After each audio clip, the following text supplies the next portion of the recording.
Hey guys, Ethan Bill here, having a fantastic day. Now in this video I'm going to explain to you exactly the process on how we create our ads very briefly. Any questions, drop in the comment section below. Appreciate if you hit the subscribe button, but let's just get straight to it. So the first thing we do before we even run ads is we check the website. So we go on the website, preferably Shopify. We're looking at, okay, what's the actual conversion rate? What is the average order value? We tend to find this out on the first call we have with our client, the brand themselves, before we actually close them. But we look at these numbers: conversion rate, average order value. We look at gross profit margin. We look at customer retention. And then we also look at shipping costs. Now, from here, we use these numbers to create a KPI sheet.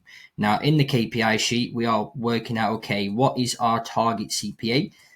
So this number is basically, we acquire a customer for this number and we hit our target ROAS, usually 3. So average order value divided by 3 tends to be the TCPA. We also work out our BTCPA, which is the break-even basically the break-even TCPA, break-even CAC essentially. We acquire a customer for that number, it means we break even. And obviously we also want to work out our break-even ROAS and obviously our target ROAS. Target ROAS, 9 times out of 10 is obviously 3. Break-even ROAS, we take into all COGS, average order value, shipping, any commission rates, anything like that, and we work out our break-even ROAS, because a lot of people do like 1 divided by gross profit margin, and you say they've got 70% gross profit margin, and you do 1 divided by 70. That's about 1.43 break-even ROAS. We've not factored in your fee, your commission, shipping costs, or anything like that, because shipping costs, if the customer is free shipping, for example, and the business pays for shipping, it's not actually factored in as a cog of the product. So it's an extra fee that you want to do it. People argue, say it is. If you go online and you look at it, the actual equation for cogs, shipping, as in to the consumer, doesn't cast in the cogs actual product. It's like ball wrap, cardboard, tape, whatever. So yeah, once we find all these, we get all numbers. We're like, okay, well, we need to be acquiring these customers for X, whatever. What we do after that is look at the website and we look at what their hero product is. So what their best selling product is. That could be moisturizer, whatever. We'll look at that product and then assess straight away. We'll go, okay, so this hero product, is there enough potential angles to go for? For example, if it's a moisturizer, we may probably go, well, what's the second best selling product? Because a lot of moisturizers, unless it's a well-established brand, are very hard to sell because there's a very minimal, angles for it. So we'll go, okay, well, it's a, say it's a nail kit, a nail repair kit, whatever. Okay, well, there's loads of angles for that. Let's go for that instead. That's an example. So once we've got a hero product, we've got a lot of numbers and everything like that, we start our MR. So MR is just basically market research. So what we're doing is we're actually looking at various different things. So we're looking at product reviews. We're looking on TikTok. We could be looking on Reddit. We could be looking on Amazon. We could be looking on YouTube. We could be looking on Instagram. We could basically be looking anywhere to find any information on the actual product. And what we want to do is on a sheet, we write down how the product works. Very simple, like 2 to 3 word sentence. We also look at why is it different. We look for our 3 main benefits, and that's basically it. And we start looking for angles as well. Angles are kind of what come once you've got your benefits and everything like that. And we start thinking of different potential angles we can go for. For example, if it's like nails, thin nails tend to occur when you rip off your acrylic nails, and if it's a nail repair kit, they can fix the nails then. That's an example of a potential angle.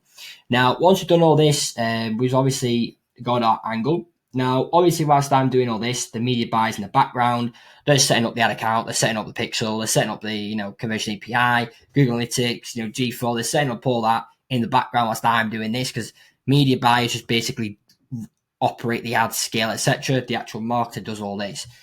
So we do our angle. Now, once we've got our angle, the first thing we do, once we've got our angle, is we go, okay, well, firstly, what's the angle, who we're targeting, and what's the point of this test? So you want to make sure you're saying to yourself, I am doing X because of Y. So you don't want to be going, oh, I'm just running this image just to see what happens. No, You're running the image because you're testing a potential hook. Okay, why are you doing that? You want to make sure you ask yourself, why am I testing this? I want to find out, I am running X because I want to find out Y, for example. What you're actually testing it for. So if you're running ads around thin nails, you're going, okay, well, maybe it could be a good angle. Women who've got thin nails, rip off their acrylics, obviously they've got thin nails.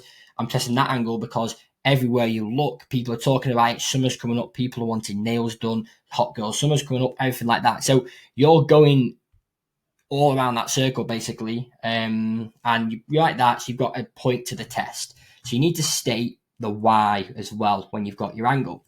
Now, once you've got your angle, you know who you're targeting and everything like that. You then move on to the headline. And so before you go into headline, you then go, okay, well, we're obviously going to run a DCT, and we're obviously going to do unicorn method 322, and obviously turn on flex ads. But what are we actually doing? Are we going to do a video, or are we going to do an image? 9 times out of 10, to be honest, we start straight away with images just because we can get some ads out there pretty quick, and get some potential sales in. So say we're doing images, we go, okay, so we're doing images. Now we're thinking, okay, so based off our market research and our angles, what's our headline going to be? First thing we do is the headline. Everything starts with the ad creation. Everything starts with the headline. That's the first thing. David Ogilvy said, every dollar you spend 90 cents of that dollar on your headline. If you're not spending most time on your headline, you are wasting your time. So we create the headline. Now, this can take ages.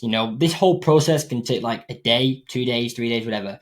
And we're looking at headlines. So we may use some of our formulas. We may use ChatGPT. We may use Claude. We may look at competitors, everything like that. And we get a headline.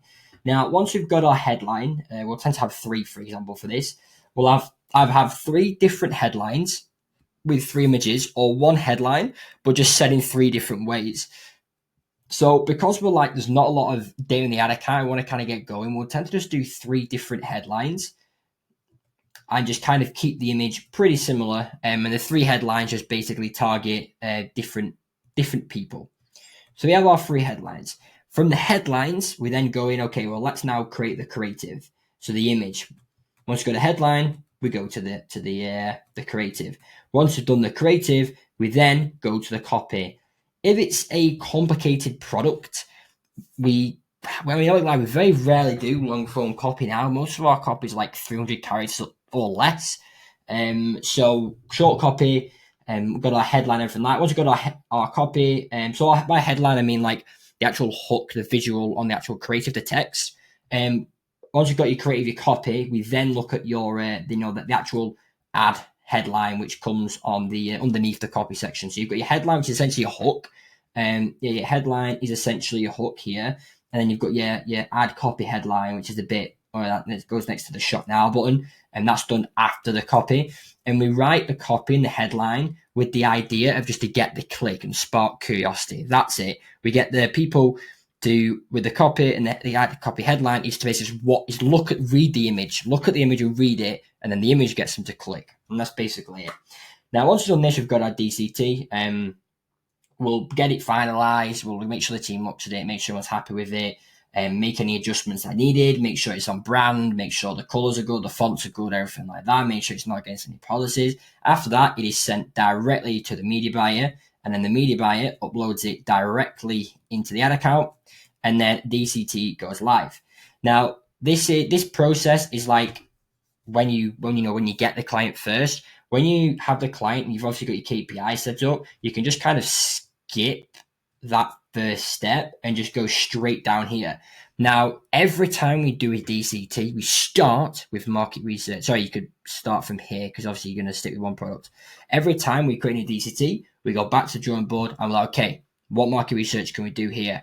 Well, we spend 30 minutes just thinking of ideas and then repeat the process again. And we do this about 3 to 5 times per week per client, depending on budget.